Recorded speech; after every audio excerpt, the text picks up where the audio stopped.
Ora, muito bom dia a todos. Dia. Bom dia a todos. Vamos só fazer aqui um Bom minutinho, dia. esperar que todos entrem. Bom dia. Bom dia. Sejam todos bem-vindos. dia. Bom dia. Bom dia a todos. Ainda há aqui pessoas a entrar. Vamos só aguardar uns segundinhos. Bom dia a todos, àqueles que foram entrando. Sejam bem-vindos. Bom dia. Bom dia. Bom dia a todos. Muito bem, vamos dar início. Antes de mais, bom dia e sejam todos bem-vindos. Hoje vamos ter aqui na presença da doutora Margarida, vamos falar sobre 5 dicas para a perda de massa gorda. Aliás, se me permitem que partilhe convosco, esta será, portanto, o primeiro, portanto, o arranque de uma série de 4 workshops que haverão, portanto, a partir da Clínica das Conchas. Hoje, dia 6 de fevereiro, vamos falar especificamente de 5 dicas para a perda de massa gorda. Posteriormente, no dia 10 de fevereiro, falaremos da importância da fisioterapia no pós-Covid com um dos fisioterapeutas com mais experiência na Clínica das Conchas, que é o Diogo Barros. Mais tarde, no dia 17 de fevereiro, portanto, registrem estas datas, todos estes temas são de pertinência elevada. Vamos falar de confinamento, oportunidades para movimento, com o Bruno Martins, também dos personal trainers com mais experiência nestas questões de oportunidades de movimento, muito criativo nas suas ideias e trará com certeza informação muito útil.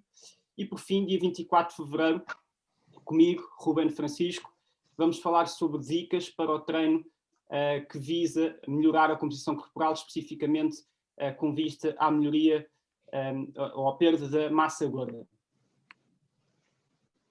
Hoje, como eu vos disse inicialmente, iremos falar sobre 5 dicas para a perda de massa gorda, portanto, numa perspectiva de nutrição.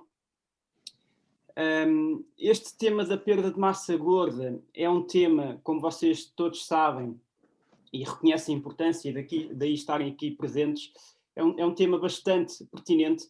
É, por um lado, um tema bastante antigo, uma vez que começou a ser falado na década de 50, portanto, vejam bem a quantidade de anos que se fala nestas questões relacionadas à perda de massa gorda, e, por outro lado, é um tema bastante atual, muito pertinente, uma vez que existe cada vez mais pessoas com excesso de massa gorda, e relembro que o excesso de peso e a obesidade é um dos problemas de saúde mundialmente reconhecidos como uma das principais causas de outras doenças e até de morte. Portanto, é um tema bastante atual. É também um dos temas mais procurados, é isso que dizem estatísticas, ao nível das salas de exercício físico e ao nível das consultas de nutrição e, portanto, dados que nos indicam que realmente é um tema bastante atual e muito pertinente. Para nos elucidar sobre este tema, sobre dicas para a perda de massa gorda, não poderíamos estar melhor representados. Temos a mais recente nutricionista da Clínica das Conchas, a doutora Margarida Sousa, que está já disponível também para marcação de consultas através da Clínica das Conchas. Portanto, dou também as minhas boas-vindas a esta recente chegada da doutora Margarida Sousa. A doutora Margarida é licenciada em Dietética e Nutrição pela Escola de Saúde da Universidade do Algarve, é membro efetivo da Ordem dos Nutricionistas e tem como principais áreas de interesse a nutrição desportiva, a nutrição clínica e a sustentabilidade alimentar. Portanto, é a pessoa ideal para nos esclarecer sobre este tema. Por fim, resta-me dar aqui 2 notas operacionais. A primeira é que peço a todos que mantenham os microfones desligados para evitar ruídos de fundo. E a segunda nota é questões que eventualmente queiram colocar. Eu dou a sugestão que as guardem para o final, porque haverá tempo e espaço para a colocação de questões, ou coloquem aqui em baixo no bate-papo ou no chat para não se esquecerem da questão e que a possam colocar no final. Por fim, e não ocupando mais tempo de antena, desejo a todos um bom workshop e passo a palavra à doutora Margarida Sousa. Obrigada, Ruben. Então vou só aqui partilhar a tela. Ruben, podes só deixar-me aqui compartilhar a tela, se faz favor. Confirma, penso que já está. Está. Ok. Então, boa formação a todos. Obrigada.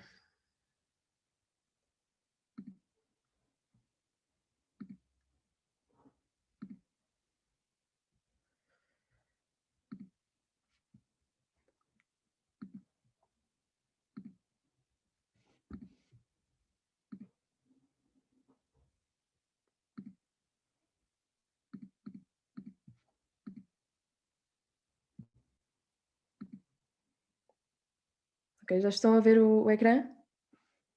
Sim? Boa. Então, antes de mais, muito obrigada por se terem juntado a nós aqui esta manhã. Espero que estas dicas para perder massa gorda vos estejam bastante úteis. Hoje vamos falar sobre aqui, portanto, estes 5 tópicos. Vamos incidir um bocadinho mais sobre os 2 primeiros, portanto, o déficit calórico e a qualidade dos alimentos. E depois um bocadinho menos na parte de traçar objetivos, planear e organizar, e a qualidade do sono, uma vez que são temas um bocadinho mais simples. Ok, então o déficit calórico é a primeira dica e a mais importante. O déficit calórico consistente leva a uma perda de peso com mudanças na composição corporal, independentemente da qualidade dos alimentos. Mais à frente vamos perceber que também é super importante, mas aqui o déficit calórico, independentemente do tipo de dieta, resulta numa perda de peso. E o que é que isto significa? Significa que o dispêndio energético, portanto, as calorias que nós gastamos, tem que ser superior às calorias que nós vamos ingerir. Então, mas o que é que inclui aqui o dispêndio energético? Portanto, o dispêndio energético é a energia que o nosso corpo gasta. Existem 4 componentes do dispêndio energético que já vou explicar um bocadinho com mais pormenores. O metabolismo basal representa 60% a 75% do dispêndio energético total, portanto é aqui o componente com mais peso. O efeito térmico dos alimentos, que representa 10% a 15%, e depois o gasto associado à atividade física, que é o mais variável, indo dos 10% aos 30%, e aqui inclui a atividade física espontânea e o exercício físico. O metabolismo basal, ou a taxa metabólica de repouso, que é a energia necessária para a manutenção das funções normais do corpo em condições de repouso, está relacionada principalmente com a massa livre de gordura, ou seja, inclui os ossos, tecidos, órgãos e músculos, e também influenciada pela massa gorda, idade, sexo e fatores genéticos. Depois, o efeito térmico dos alimentos.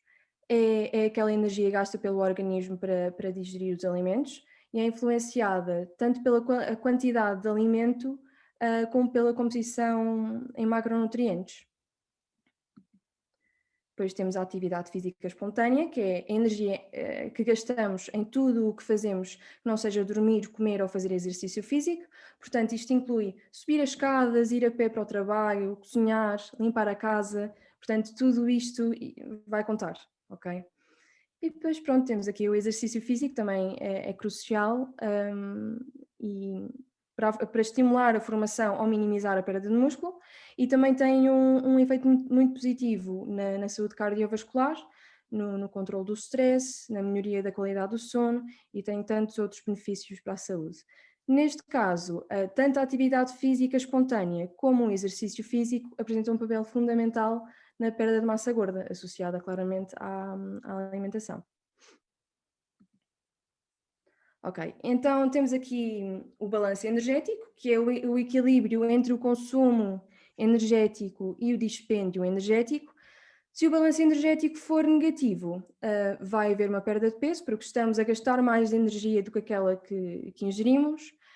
Se o balanço for neutro, o peso vai manter-se, e se o balanço for positivo, vai haver um aumento de peso, porque estamos a ingerir, a consumir mais calorias do que aquelas que o nosso corpo necessita. Pronto, e agora temos aqui um caso prático. A Maria quer perder massa gorda e então decidiu ir à consulta de nutrição. Com os cálculos realizados pela nutricionista, estimou-se que a Maria gasta cerca de 2.530 calorias por dia. Isto com base, obviamente, na idade, no peso, na sua altura. E pronto, e é preciso também ter em conta que é massagista, portanto tem uma vida bastante ativa, tem um emprego bastante ativo. Com isto foi prescrito um plano alimentar personalizado e adequado às suas necessidades e objetivos, com uma restrição de 430 calorias. E com isto, claramente, que perdeu peso. A Maria, muito contente, foi falar com a Carlota. Portanto, ficou muito contente com os seus resultados e a Carlota, curiosa, pediu o plano emprestado à Maria, porque também queria perder massa gorda. No entanto, aqui os dados da Carlota são mais ou menos parecidos. No entanto, a Carlota trabalha num escritório, portanto, tem um dispêndio energético muito inferior. Ao contrário da Maria, a Carlota tem uma vida muito sedentária, passa o dia na secretária, anda de carro para todo o lado e até tem uma empregada doméstica, portanto não precisa de lavar a louça, não precisa de varrer o chão, por isso vai ter aqui uma atividade física muito reduzida. A Maria, portanto, tinha o plano alimentar da Maria tinha 2.100 calorias e a Carlota fez o plano da Maria. No entanto, o dispêndio energético da Carlota é igual às calorias que estão no plano alimentar, ou seja, não houve restrição e com isto houve uma manutenção do peso, não aumentou o peso, mas também não diminuiu. E, portanto, é importante que o plano seja personalizado e adequado tanto às rotinas como às necessidades e preferências das pessoas. O plano da Maria tinha alimentos adequados à Maria, aos seus gostos e preferências, e mesmo que o plano alimentar tivesse, mesmo que houvesse aqui uma restrição calórica, a Carlota provavelmente também não seria muito feliz a consumir uns alimentos que não fossem adequados às suas preferências, não é? Ok, agora vocês perguntam, então, 100 calorias de chocolate são iguais a 100 calorias de fruta e 100 calorias de carne. Portanto, em termos calóricos, sim. Em termos de composição e qualidade, claramente não. Aliás, até podemos verificar aqui o volume destes alimentos. Tanto este como este têm apenas 100 calorias, no entanto, a sua composição é um bocadinho diferente. Portanto, aqui temos metade de um chocolate Mars, que é um alimento muito processado e rico em açúcar e gordura, por isso deve ser consumido com muita moderação. Temos aqui uma maçã, portanto a fruta no geral é rica em água, micronutrientes, portanto vitaminas e minerais, e é uma fonte de hidratos de carbono simples. É de salientar que a fruta traz inúmeros benefícios e não faz mal por ter mais açúcar. Portanto, a frutose é um açúcar naturalmente presente na fruta. E depois temos aqui a carne, que é uma fonte proteica, por isso vai nos manter muito mais saciados durante mais tempo. Pronto, e por isso é que vamos falar aqui um bocadinho da qualidade dos alimentos. Existem dois tipos de nutrientes, temos os macro e os micro. Os macronutrientes fornecem-nos energia. Temos os hidratos de carbono, os lípidos, que é a gordura, e a proteína. Os hidratos de carbono fornecem 4 calorias por grama, tal como a proteína, e os lípidos fornecem um bocadinho mais, 9 calorias por grama. Depois também temos aqui um outro macronutriente que eu não incluí, que é o álcool, que fornece 7 calorias por grama, mas aqui não vai interessar muito. Já sabemos que temos que consumir álcool com muita moderação, mas não vou incidir sobre esse assunto. Depois temos os micronutrientes, que são os nutrientes que não nos vão fornecer energia, mas que são fundamentais para o bom funcionamento do nosso organismo, que são as vitaminas e os minerais, e que estão muito presentes aqui nos hortícolas e na fruta. Como podem ver, aqui em termos de energia por 100 gramas, têm valores muito reduzidos, ok? Portanto, são pouco calóricos, são ricos ricos em vitaminas, minerais, fibra e água, e portanto têm aqui muito volume e vão ocupar, portanto, um grande espaço no estômago e vão conferir uma sensação de saciedade. Depois temos aqui, portanto, aqui tínhamos a tabela dos hortícolas e a tabela da fruta. A fruta como tem um bocadinho mais hidratos de carbono, acaba por ter um valor calórico um pouco superior em relação às hortícolas, mas não é por isso que deixam de ser mais saudáveis, está bem? É importante introduzirmos aqui a sopa antes das refeições, por exemplo, para ficarmos mais saciados e não repetirmos o prato principal. Pôr hortícolas também no prato, seja em cru, cozinhado. Pronto, mas vocês dizem-me agora, Margarida, eu não gosto de hortícolas, eu não gosto de fruta. Ok, se não acham que não gostam destes hortícolas ou da fruta, mas nunca tentaram, nunca deram muita oportunidade, tentem fazê-lo. Portanto, temos aqui o exemplo das frutas. A fruta pode ser colocada como topping ou na base de papas de aveia ou de panquecas de aveia. Ou outro cereal, como o trigo sarraceno, por exemplo, acaba por também adoçar aqui um bocadinho as papas de aveia, ou as panquecas.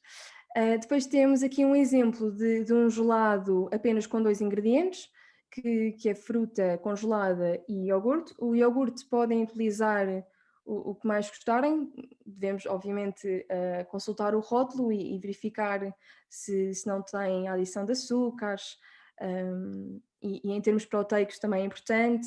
Existe aqui um iogurte grego ligeiro, que em comparação com a versão normal, se calhar é uma melhor opção, mas pronto, acaba por conferir aqui uma textura mais cremosa e é uma boa forma no verão, ou quem gosta de gelados no inverno também pode ser uma boa opção.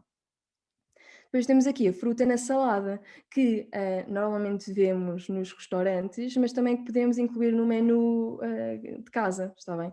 Temos aqui a romã, que já não está na época, mas aqui é um exemplo. Também podemos incluir a laranja, a maçã aos cubos, e até mesmo o ananás. Estes alimentos são ricos em vitamina C e para quem tem, por exemplo, deficiência em ferro, portanto em anemia, é uma boa forma de potenciarmos aqui a absorção, incluir uma fonte de vitamina C na refeição para potenciar a absorção de ferro, ok? Aqui em relação aos legumes, aos hortícolas, podem diversificar a apresentação. Temos aqui o exemplo dos noodles de courgette, de cenoura. Também podem variar no tipo de corte, se quiserem experimentar. Experimentar também diferentes tipos de confecção, como cozido, grelhado, assado, salteado. E se não gostam muito do sabor, utilizem especiarias, ervas aromáticas, sumo de limão, vinagre. E também podemos camuflar num puré de batata ou no arroz, como o arroz de cenoura. E pronto, e claramente temos aqui a nossa sopa, que faz parte da cultura portuguesa.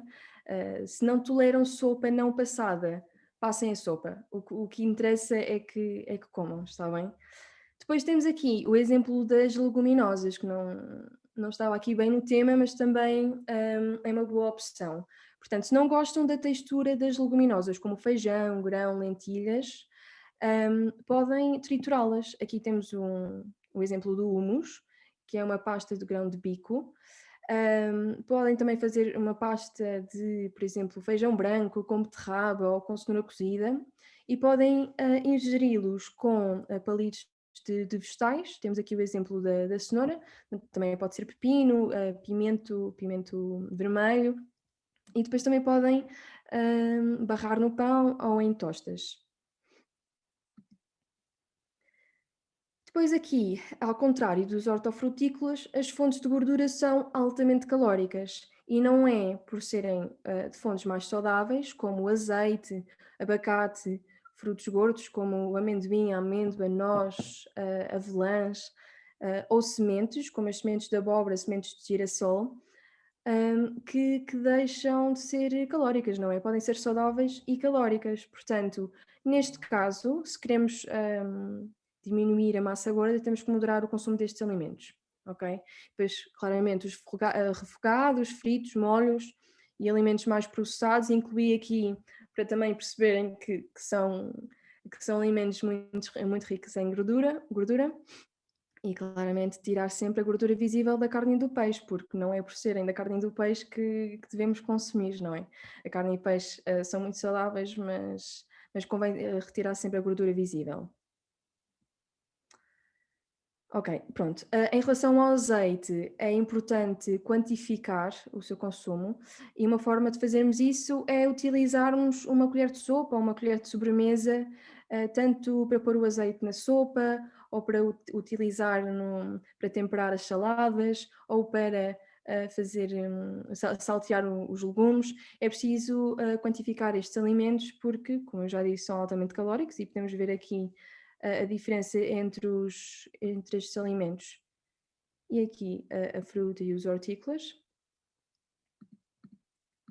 muito diferentes. Portanto, uma colher de sopa de azeite tem à volta de 10 gramas, por isso vai ter 90 calorias, mais ou menos. Percebem? 90 calorias para apenas uma colher de sopa é bastante. Ok, pronto. Depois, lá está, estas fontes saudáveis de gordura fornecem-nos nutrientes muito importantes, como os ácidos gordos poliinsaturados, onde se inclui o ômega 3, que é muito importante para a saúde cardiovascular, por exemplo, mas como já referi, moderar o seu consumo é a chave. Depois temos aqui a proteína, que é super importante aqui na preservação da massa muscular e manter o apetite estabilizado. Portanto, diferentes macronutrientes têm diferentes efeitos na saciedade. E está cientificamente provado que a proteína tem um efeito muito forte sobre a saciedade em relação à gordura e os hidratos de carbono. Por isso é importante consumirmos proteína suficiente em todas as refeições para manter a saciedade ao longo do dia e não irmos petiscando aqui e ali. Está bem? Pronto, e depois temos aqui o exemplo das leguminosas, que são ricas em proteína, também são ricas em hidratos de carbono, mas podemos incluí-las nas refeições, na sopa, no prato principal. Depois temos aqui a soja, tofu, tempê, seitan, que são, este aqui são as fontes vegetais, e depois temos as fontes animais, a carne, peixe, ovos, o leite, os iogurtes, o queijo, tentar escolher sempre as versões magras, porque o queijo gordo tem bastante gordura, não é? Tem bastantes lípidos e acaba por não ser aqui uma alternativa inteligente. Aqui, se quisermos reduzir um bocadinho as calorias, poupar umas calorias, é bom incluirmos aqui umas versões magras. E depois a proteína em pó, que pode ser a whey, portanto proteína do soro de leite, ou uma proteína vegetal, como a de arroz, cânhamo, soja, ervilhas. Há imensas opções. Portanto, as pessoas vegan conseguem suprir as suas necessidades de proteínas, está bem? Pronto, e aqui temos aqui uns exemplos de lanches com teores proteicos bons. Portanto, temos aqui um skyr, que é um iogurte proteico com uma pera e 2 colheres de sopa de aveia, que tem 192 calorias e 16 gramas de proteína. Temos aqui um leite com um scoop de proteína e uma laranja. Também tem um valor semelhante em termos de calorias e igual de proteína. E depois aqui uma fatia de pão e um ovo mexido com uma fatia de queijo Flamingo Light.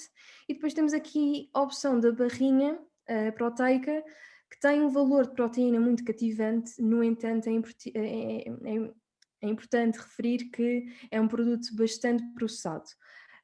Pode ser útil em situações de emergência, mas sempre que possível comer estas fontes menos processadas, está bem? Mas pronto, sempre é melhor do que comermos um croissant com chocolate. Pelo menos ficamos saciados durante muito mais tempo. Pronto, e depois também não ter medo aqui dos hidratos de carbono. Tentar preferir os hidratos de carbono complexos.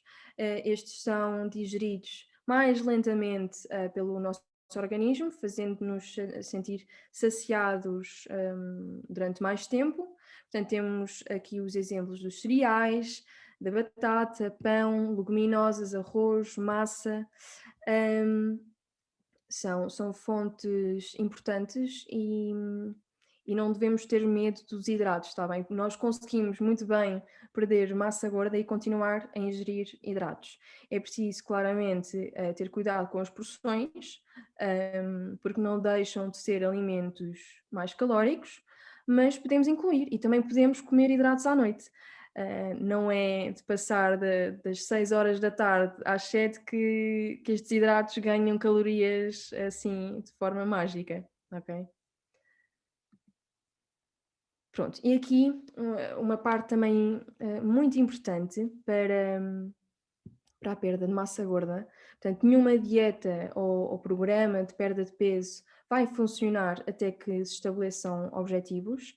Portanto, um objetivo sólido serve como um mapa para toda a jornada de perda de peso, ou neste caso, perda de massa gorda. Pronto, e aqui vou falar um bocadinho sobre os objetivos SMART, que é um sistema muito utilizado em empresas. É uma forma de definir uma estratégia para o sucesso, não é? E pode ser útil para alcançar qualquer objetivo, e neste caso, incluindo os objetivos de perda de massa gorda. Portanto, SMART é uma sigla, o S significa specific, que é específico, e é a primeira etapa deste processo de definição de objetivos, que é estipular uma ação ou um marco específico que gostaríamos de alcançar, uma maneira de ajudar a atingir estes objetivos. Portanto, a definir os objetivos é falar com um profissional de saúde, como um médico ou um nutricionista, ou mesmo algum profissional relacionado com o desporto, como fisiologista ou personal trainer. E aqui temos o exemplo do vou comer sopa ao almoço e jantar e beber 2 litros de água todos os dias. Porque mesmo com esforços consistentes e razoáveis, podemos não ser capazes de atingir uma determinada meta de peso, ok? Portanto, definir uma meta comportamental, tal como esta, vou comer sopa ao almoço e jantar e beber água, definir uma meta comportamental específica pode ser uma abordagem melhor. Uma meta comportamental relacionada à perda de massa gorda pode incluir mudanças específicas na dieta ou na atividade física, ok? Depois temos o M, que é de mensurável, e serve para acompanhar o progresso durante esta jornada e é necessário definir de que forma é que vamos medir este sucesso ao longo do tempo. Existem muitas aplicações e normalmente o smartphone já tem uma, como o Samsung Health ou a aplicação da saúde no iPhone, que mede hábitos diários, como o número de passos por dia, horas de sono, e é importante ser específico qual é que vai ser o tipo de medição que vamos utilizar. E uma meta comportamental, um objetivo comportamental, também pode ser registada num calendário, por exemplo, fazer uma cruz no dia em que treinamos, ok? Ou no dia em que comemos a sopa ao almoço e jantar. E aqui dei o exemplo do vou registar o meu progresso na aplicação Nutrium, que é a aplicação profissionais de nutrição, portanto dos nutricionistas, que dá para registar a água ingerida, se estamos a cumprir as refeições ou não do plano, e pronto, e verificar o meu painel uma vez por semana. Convém sermos aqui também específicos, está bem? O A é de atingível, portanto, para tornarmos a meta de perda de peso ou de massa gorda atingível e realista, devemos analisar o histórico da nossa perda de peso, não é? Ou mudanças de hábitos ao longo do nosso passado. Por exemplo, se alguém nunca foi capaz de perder mais de 2 quilos num mês, uma meta de perda de 7 quilos não é realista. Ou se alguém definiu o objetivo de fazer exercício todos os dias e nunca conseguiu atingir essa meta por mais do que alguns dias, não é realista e provavelmente não vamos conseguir cumprir. Portanto, aqui alteramos o objetivo inicial, que era comer sopa ao jantar e ao almoço e 2 litros. Portanto, esta pessoa analisou e verificou que realmente era um bocadinho complicado. E então tornou um bocadinho mais realista. Em vez de comer sopa ao almoço e jantar, alterou aqui só para o jantar e a pessoa não bebia quase água nenhuma, 2 litros era um bocadinho irrealista, e então pôs aqui 1,5 litro. Isto é só um exemplo. E pronto, e claramente relembrar que ao atingir uma meta podemos sempre mudá-la e definir uma nova, ok? Não vamos apenas comer só para o jantar e beber 1,5 litro de água para sempre. Portanto, podemos ir alterando, sempre conseguimos atingir estes objetivos iniciais. O R é de relevante. Portanto, é necessário que o objetivo seja realmente importante na nossa vida e definir a razão da sua importância pode ajudar a manter a motivação. Portanto, lembrar sempre desses motivos quando se sentirem tentados a desistir, ok? Aqui temos uma frase, portanto, aumentar o consumo de hortícolas e água pode ajudar-me a perder peso e reduzir o meu risco de diabetes. Portanto, tentarmos perceber o que é que nos motiva e porque é que realmente é importante. E depois o T de temporal. Portanto, cada objetivo deve ter um limite de tempo. Ou seja, devemos decidir quanto tempo vamos demorar até atingir o objetivo. Se definirmos uma meta relacionada com o peso, é importante relembrar que uma perda de peso de mais ou menos meio quilo a 1 quilo por semana geralmente é considerada uma perda de peso saudável e gradual, embora no início nós percamos um bocadinho mais peso do que depois nas semanas seguintes, mas definirmos uma meta comportamental é importante definir uma data de término para verificar o progresso e fazer ajustes ou adicionar novos desafios conforme o necessário. Aqui temos o exemplo de vou reavaliar o meu objetivo em 2 semanas e ajustar a alimentação e adicionar objetivos de atividade física. E pronto, e embora o estabelecimento de objetivos SMART seja uma etapa essencial numa jornada de emagrecimento, não é a única etapa do processo, está bem?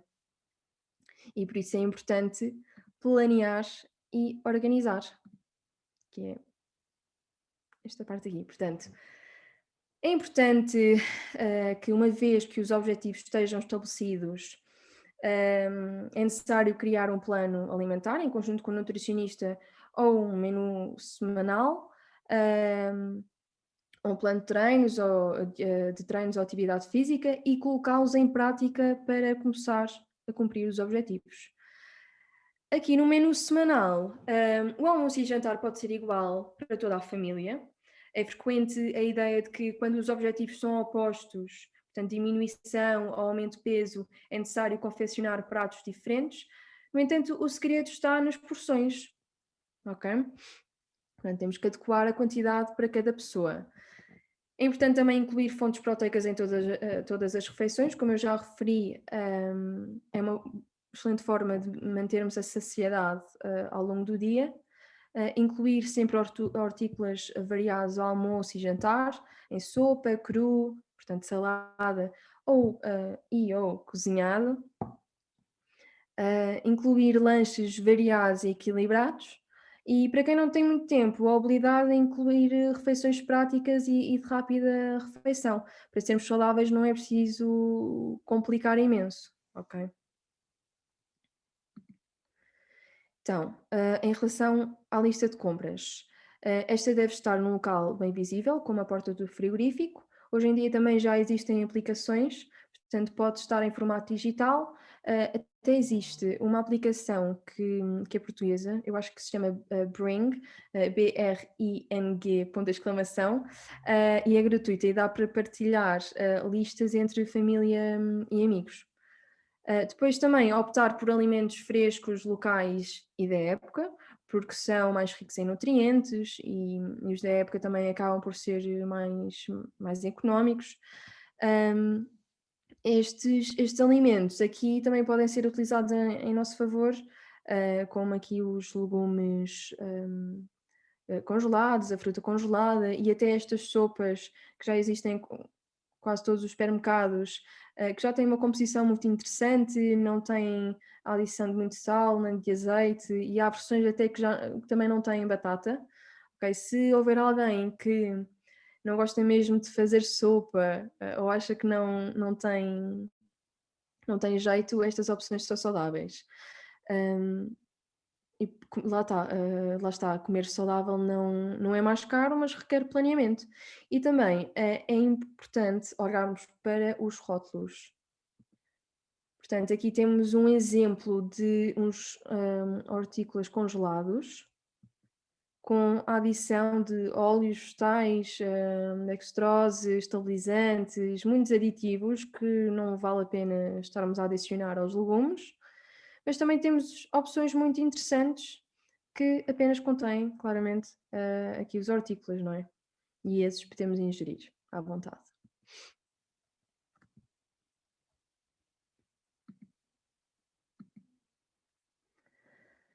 Então, em relação aos treinos, como é que arranjamos a motivação para os treinos? Esta parte, se calhar, é melhor com o Ruben, mas o que eu posso dizer é que experimentem atividades e modalidades diferentes e percebam qual é que gostam mesmo de praticar. Não importa se é de manhã, à noite ou se é pouco, o que interessa é fazer e dar o nosso melhor. Portanto, a motivação vai e volta, mas com força e persistência tudo se consegue. E se não for à primeira, é à segunda ou à terceira. Começar gradualmente e utilizar os objetivos SMART. Portanto, aqueles objetivos que eu referi há pouco também podemos utilizar aqui com os treinos. Criar um plano de treinos semanal também pode ser uma boa forma de começar. E pronto, uma vez incluída na nossa rotina, podemos ir alterando o número de dias, a carga, a velocidade, o tempo, conforme os nossos objetivos.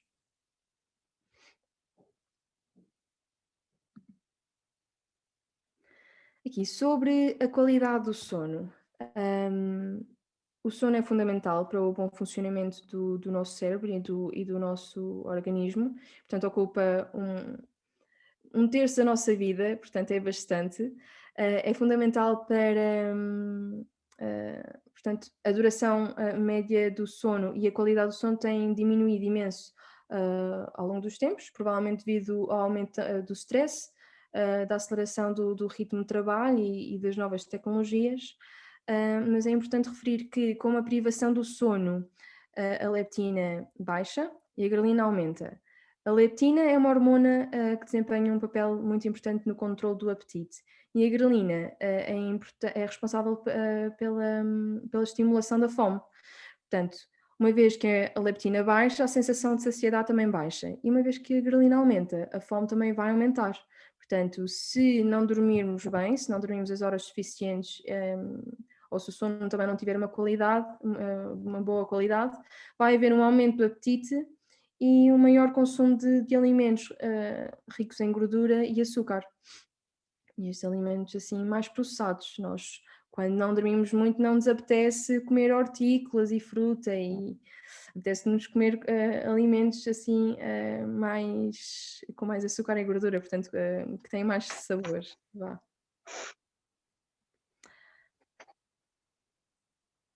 Ok. E comportamentos alimentares para aqui para a melhoria do sono. Devemos evitar a ingestão da cafeína antes de dormir, portanto, café, chás, refrigerantes e chocolate. Os chás também têm cafeína, não estou aqui a falar das infusões, como a infusão de camomila, por exemplo. Estou a falar dos chás verdes, chá preto, chá branco, que não é tão comum, mas que também tem cafeína. Evitar refeições pesadas, picantes e ricas em açúcar 4 horas antes de dormir, mais ou menos 4 horas, mas também não ir para a cama com fome, ok?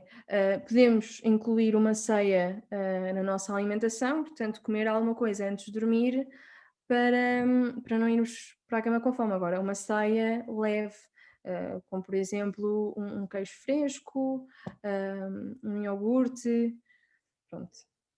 E rica em proteína também é importante. E agora outras dicas, se não as alimentares, É importante estabelecermos um horário regular, deitar e acordar, não exceder os 45 minutos de sesta, nem fazer uma sesta assim depois do meio da tarde. Praticar atividade física regular, também é uma boa dica. O ambiente no quarto deve ser silencioso e com a menor luminosidade possível, portanto, desligar os aparelhos eletrónicos, portanto, o telemóvel, o computador e a televisão. E a cama não deve ser utilizada para trabalho intelectual ou lazer, portanto, nomeadamente quando implica trabalho no computador. E considerações finais, portanto, o balanço energético negativo é fundamental, ok? É o primeiro ponto. A proteína também é super importante em todas as refeições porque garante uma maior saciedade. A fruta, hortícolas e fontes de hidratos de carbono complexos também devem ser incluídos. Estabelecer sempre objetivos realistas e ser consistente. Planear a alimentação, exercício físico e horários de sono também é fundamental. E procurar a ajuda de um profissional habilitado se tiverem dificuldades, porque com ajuda torna-se tudo muito mais fácil. Pronto, muito obrigada. Deixo aqui os meus contactos e se tiverem dúvidas, estão à vontade. Ok, damos então por finalizado este workshop de excelência pela Margarida Sousa.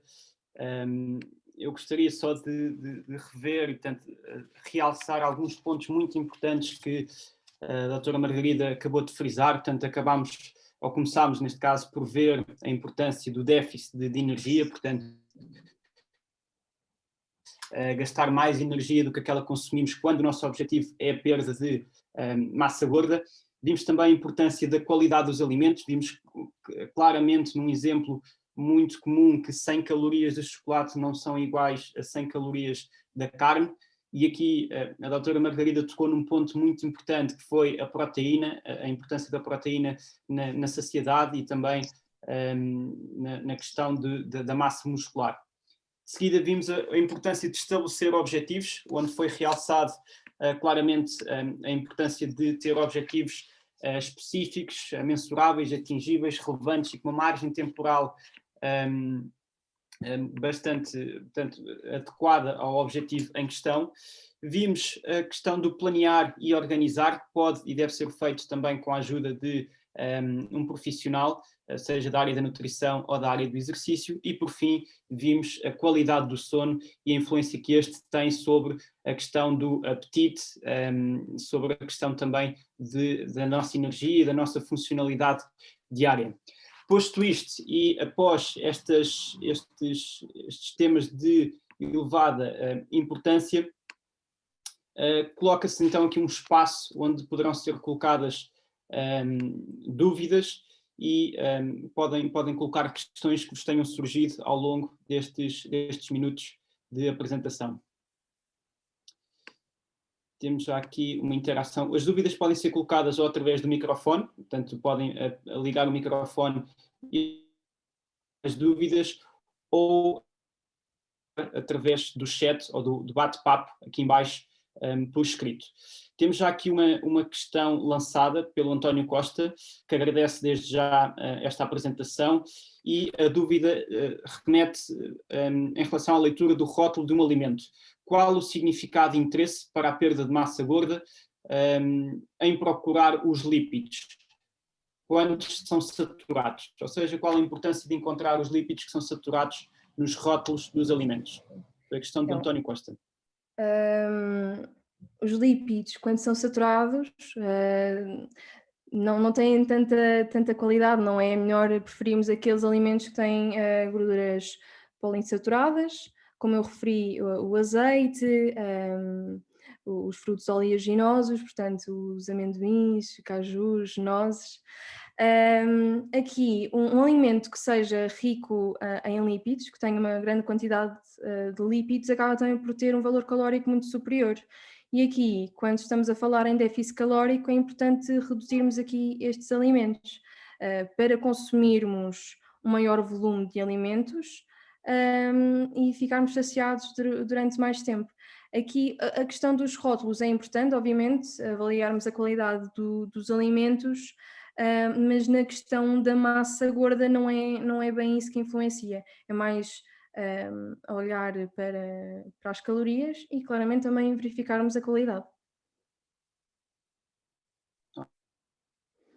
Muito bem.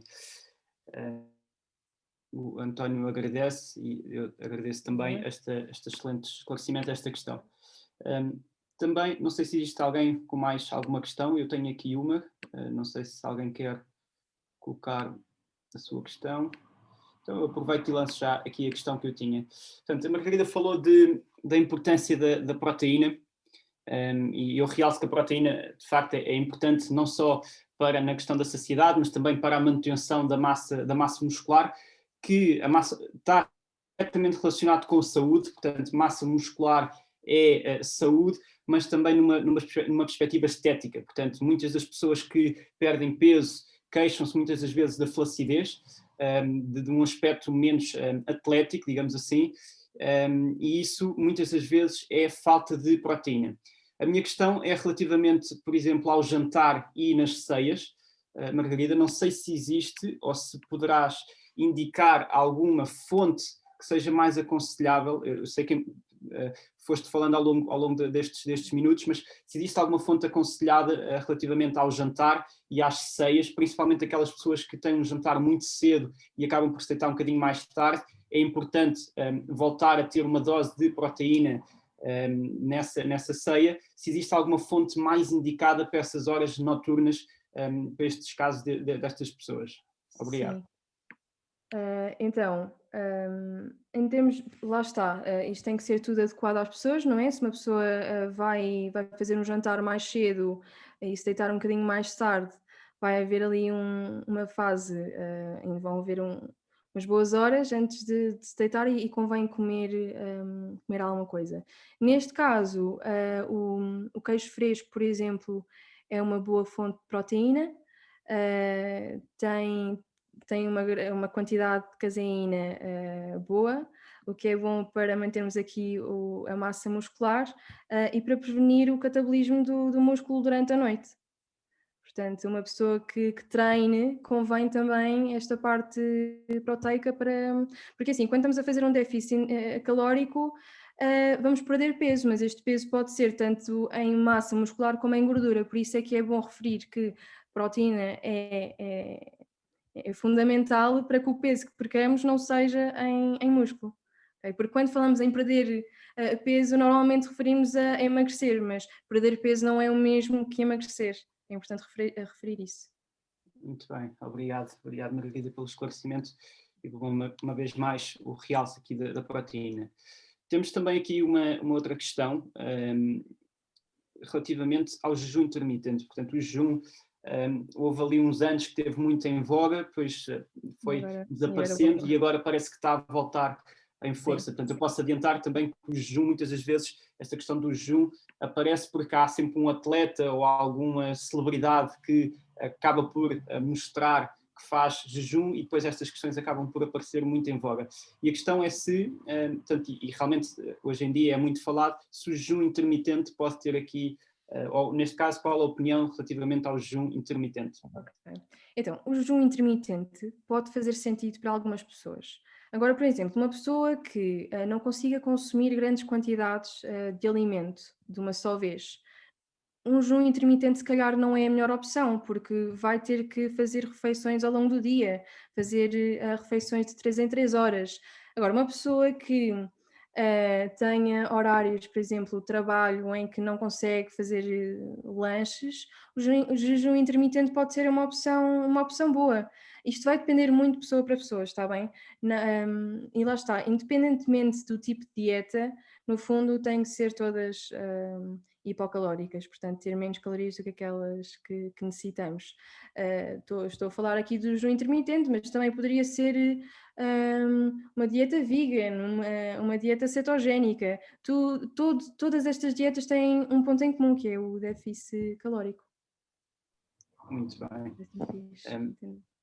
outra questão que está aqui e que é muito pertinente é relativamente às gramas de proteína por quilo corporal que deve consumir uma mulher que pratica treino de força e que pretende reduzir a massa gorda. Quais são as indicações ou as guidelines para a quantidade de proteína? Então, antes pensava-se que ingerir muita proteína ia fazer muito mal. Agora já se sabe que está provado que isso só fará mal se uma pessoa tiver uma condição patológica, como alguma disfunção renal ou assim. Pronto, assim, uma pessoa que pratique treino de força e queira, pronto, neste caso, a pessoa quer saber gramas, a Elizabeth quer saber gramas de proteína por quilo corporal. É assim, de 1,6 é aquela quantidade para manter o músculo, mas podemos consumir mais, ok? Até mais ou menos 2,2 gramas por quilo de peso corporal. É safe. Entre 1,6 e 2,2 será, Sim, mais ou menos, sim. será o indicado. Muito bem. Exato. Mas depois Estamos também a varia falar um bocadinho da 1,6, pessoa. 2,2, só esclarecer para quem não estiver tão dentro do assunto, 1,6 a 2,2 gramas por cada quilo da massa corporal da pessoa. Portanto, acaba por ser essa a recomendação para evitar a perda muscular. Temos aqui ainda uma questão relativamente à sua opinião. É aconselhável consumir batata doce antes de dormir? Portanto, uma questão bastante prática. Mesmo antes de dormir, portanto, ou no jantar, por exemplo. Eu penso que podemos, se calhar temos margem para dar aqui esses dois exemplos. Ok. Podemos dar esses dois É exemplos. assim, no fundo o que interessa são as calorias, portanto, ao final do dia. É um conjunto de alimentos, é a adição de todos os alimentos, não é um alimento específico. Portanto, é assim, não sei se realmente gosta muito de comer a batata doce antes de dormir, se é fundamental para si, se for, pode continuar a fazer, depende obviamente também da quantidade. Mas não é assim uma recomendação que costumamos dar, não é? Porque é uma fonte de hidratos de carbono, não que isso tenha mal, mas é algo muito específico. Pode continuar a fazê-lo, mas cuidado com as quantidades. Ok, muito bem. Temos ainda aqui uma outra questão também de elevada pertinência, que é muito falada hoje em dia, que é relativamente ao óleo de coco. Será que é um alimento saudável na confecção dos alimentos? E será que o azeite é uma melhor opção comparativamente com o óleo vegetal? Okay. São duas questões. Primeiro, se o óleo de coco será bom para confeccionar os alimentos e a segunda é relativamente à qualidade do azeite comparativamente com os óleos vegetais. Ok. O azeite continua a ser a melhor fonte de gordura que nós temos, ainda para mais aqui em Portugal, não é? Na dieta mediterrânica, é uma fonte de lípidos poliinsaturados, portanto são bens benéficos para o nosso organismo. O óleo de coco pode ser uma boa opção para quem gosta de fazer panquecas ou assim, receitas mais doces, porque o sabor do óleo de coco é um bocadinho diferente, não é? Do que o azeite. Agora, o óleo de coco é mais rico em gorduras saturadas, portanto também é preciso termos muito cuidado com a sua ingestão. Se me perguntassem, Margarida, escolho entre um deles, eu escolhi obviamente o azeite por causa da sua composição. Agora, podemos variar, ok? Não é, eu não quero ser fundamentalista. Se gostarem de usar o óleo de coco, podem fazê-lo. Lá está, a quantidade é a chave. Em comparação com o óleo vegetal, é a mesma coisa. O óleo vegetal também é rico em gorduras saturadas, por isso é preciso termos muito cuidado com a sua utilização. Muito bem, obrigado, Margarida. A Catarina que colocou a questão também agradece. Não sei se existe mais alguma questão, alguém que queira colocar. Eu tenho também. Se eventualmente surgirem mais dúvidas que se esqueceram, também podem depois enviar um mail, está bem? Tenho todo o gosto em responder. Ok, ótimo saber. Eu colocaria então Portanto, uma última questão, na ausência de mais questões, é apenas uma opinião pessoal. Portanto, qual a importância do trabalho multidisciplinar, portanto, na opinião da Margarida, qual a opinião do trabalho multidisciplinar nesta questão da perda de massa gorda? Portanto, eu quando falo em questão multidisciplinar, já percebemos pela excelente apresentação da Margarida que não envolve nutrição, tanto em grande parte, mas envolve também áreas como o exercício físico, foi aqui falado, envolve áreas como a higiene do sono, portanto é um trabalho que acaba por ser da responsabilidade não só da parte da nutrição, mas de como muitos outros profissionais que trabalham de mão dada. Aliás, é esta a visão que nós temos na Clínica das Conchas desde o seu início em 2004 e, portanto, finalizando só com esta questão, Margarida, qual a importância, na sua opinião, do trabalho em equipa para o alcance de objetivos relacionados com a composição corporal, especificamente na perda de massa gorda? Pronto, como já verificámos ali na parte do dispêndio energético, a parte da atividade física é super importante, mas é uma área que não me compete a mim, enquanto nutricionista. A mim compete-me a parte da nutrição. Eu não posso prescrever treinos de exercício, tal como fisiologistas ou personal trainers não podem prescrever um plano alimentar. Portanto, tendo em conta que estes pontos são todos muito importantes, é importante recorrermos a diferentes profissionais para cada uma destas áreas, não é? Cada um tem que fazer o que compete e assim temos,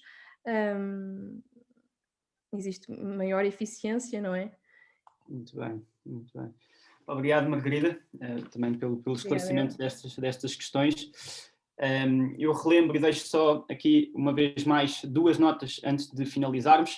Primeira, não esquecer e registrem estas datas para os próximos workshops. Portanto, este foi o primeiro de uma série de 4 workshops que a Clínica das Conchas vai realizar. O próximo será já dia 10 de fevereiro. Vamos ver a importância da fisioterapia pós-Covid, pós esta fase do Covid e do confinamento. Dia 17 de fevereiro, com o Bruno Martins, também muito conhecido por todos nós, vamos ver oportunidades de movimento em confinamento, portanto um tema que não poderia ser mais atual. Portanto, vamos ver ideias com certeza muito criativas para nos pormos todos a mexer durante o nosso confinamento. E por último, dia 24 de fevereiro, dicas sobre treino para a perda de massa gorda, também uma vez mais comigo. Vamos falar de treino de força, treino em jejum, entre outras questões que são muito debatidas. Por último, resta-me agradecer, aliás, dando a segunda nota, dizer também e realçar que a Margarida estará disponível também para marcação de consulta já na Clínica das Conchas, portanto é uma recém-chegada à Clínica das Conchas e portanto já está disponível para a marcação de consultas. E agora sim, por último, agradecer em primeiro lugar à Margarida pela disponibilidade e pela excelente palestra aqui com informação muito, muito útil e muito prática, o meu sincero agradecimento, e agradecer também a todos aqueles que estiveram aqui presentes e pela colocação de dúvidas que só melhoraram a qualidade do discurso da doutora Margarida. Tá? Muito obrigado a todos, desejo um resto de bom dia e um bom fim de semana a todos. Obrigado, Margarida. Obrigado aos presentes. Obrigada, Ruben, só uma coisa. Estão aqui a pedir para pôr as datas dos workshops. Ok, então, aqui a Clínica das Conchas acabou de dizer que vai disponibilizar em breve toda a informação sobre os workshops no nosso site. Portanto, é estarem atentos ao site da Clínica das Conchas, lá estará portanto, a informação mais detalhada das horas e dos dias e dos temas relativamente aos workshops. Deixa-me só acrescentar, pode ficar mais fácil desta forma, será as próximas 3 quartas-feiras, sempre às 21 horas. Quarta-feira, 21 horas, podem reservar na agenda, contamos com a vossa companhia, tá bom? Obrigado pela informação. Obrigada. Também. Portanto, quartas-feiras. Muito obrigado a todos. Obrigada. Obrigada. Obrigada. Obrigada. Obrigado. Obrigada. Tchau. Muito obrigada. Obrigada.